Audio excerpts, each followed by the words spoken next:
What's up everybody, I am Jasprit Singh from theminoritymindset.com and welcome to The Minority Mindset. Where's my calendar? Did we just go back in time because some places are running out of toilet paper again as states and countries around the world are restarting their lockdowns? Man, these lockdowns can be a real pain in the butt.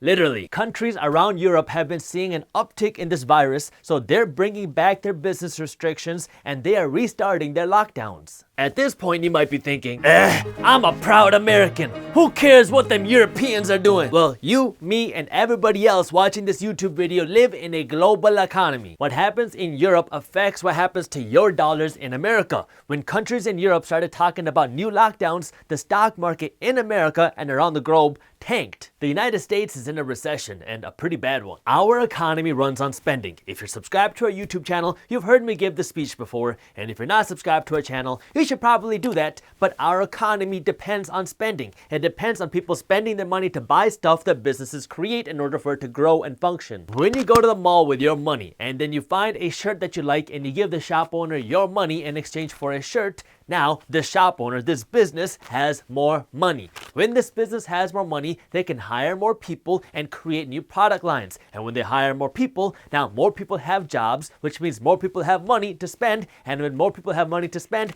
more people will be using their money to buy more things. It's a big spiral, and a growing economy can fuel spending and it can fuel job growth. A slowing economy does the opposite. In a recession, people don't have jobs. And if people don't have jobs, they don't have money to spend. And if people aren't spending money, that means businesses are not making money. Now, if a business is not making money, that means they don't have money to invest in new product lines, which means they're not going to be hiring more people, and they might actually have to downsize. So now less people have jobs, which means less people have money to spend. Everything in the economy is related. This negative recessionary spiral is what the United States and the whole world is facing in 2020 because we're all seeing a slowing economy. Not to mention a health pandemic. Businesses are shut down, and many businesses have also gone into bankruptcy, which means less people have jobs. Now, if less people have jobs, less people have money, which means that businesses that are open have less money coming into them because there are less people with money to spend. So instead of growing and innovating, businesses are downsizing and shrinking. We're seeing it happen in almost every industry.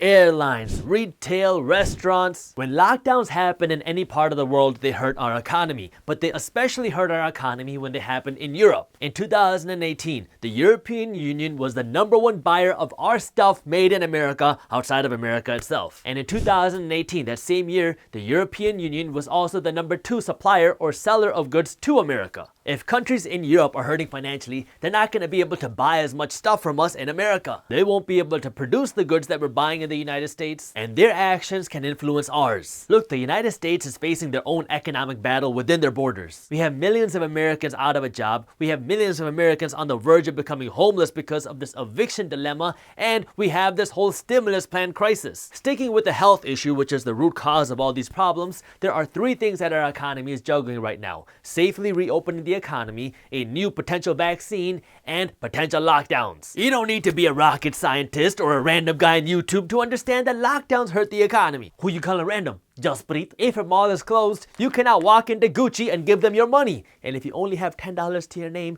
you're gonna walk out with nothing. Unless you open up a new credit card. Don't do that, that was just a joke. I really need to work on making my scripts more funny. And if the mall is closed, people can't go to work in the mall. Whether you believe this virus is the deadliest thing since the Black Plague or a hoax, the fact of the matter is that our economy cannot go back to normal until this virus goes away. Social distancing hurts revenues, we can't have big gatherings, and digital concerts can only go so far.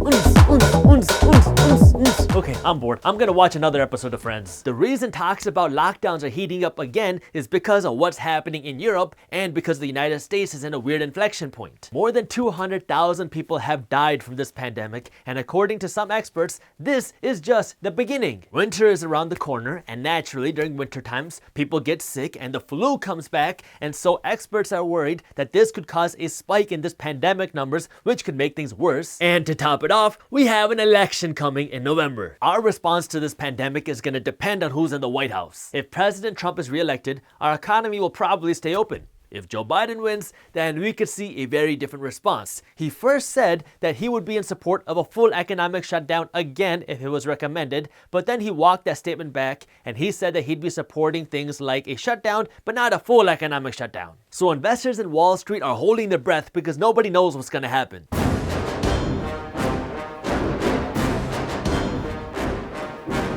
Enter the vaccine. We have a handful of vaccines by companies like Pfizer, Moderna, AstraZeneca that are in their phase 3 trials. Typically, it takes a vaccine years to be developed, but it looks like we're gonna have a vaccine out before the 2020 election. President Trump is doing whatever he can in his powers to get a vaccine out to the public before the election in October. Now, a vaccine probably won't be done with all of his testing by then, but he has emergency powers that he can use to start administering this vaccine early. This is interesting for a few reasons, and I'm not just talking about anti-vaxxers. I'll get to them in just a minute. On the investment side, some pharmaceutical companies are gonna make a ton of money because the government has pretty much said that they will pay and do whatever it takes to get a vaccine into the hands of Americans at whatever cost. Whether your health insurance will cover the cost of a vaccine is a different story. But if a vaccine works and it makes this virus almost completely go away, let's say by Q1 of 2021, then we will finally be able to start the real economic recovery. However, it's not as simple as just creating a vaccine and giving it to people. We've seen the anti-vaxxer movement gain a lot of traction over the last few years, and so you bet there's going to be a lot of people who will not voluntarily get this vaccine even if it passed through all of its trials. The situation we're facing in 2020 is even more complex though, because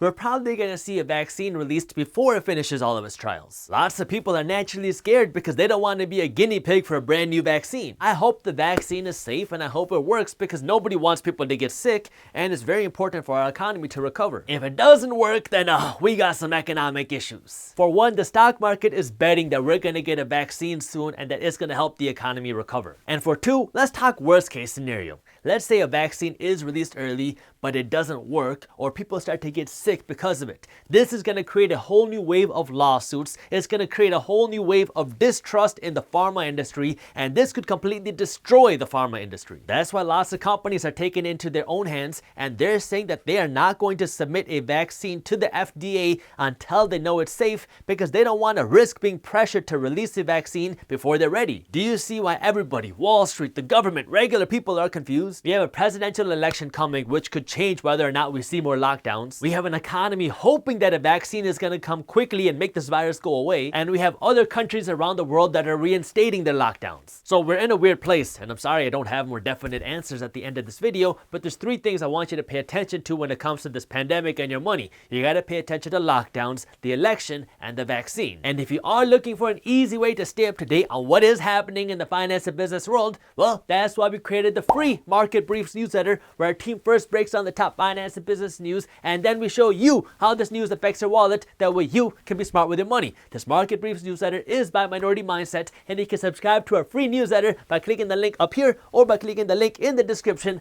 below. By the way, our financial news emails are separate from our financial education emails.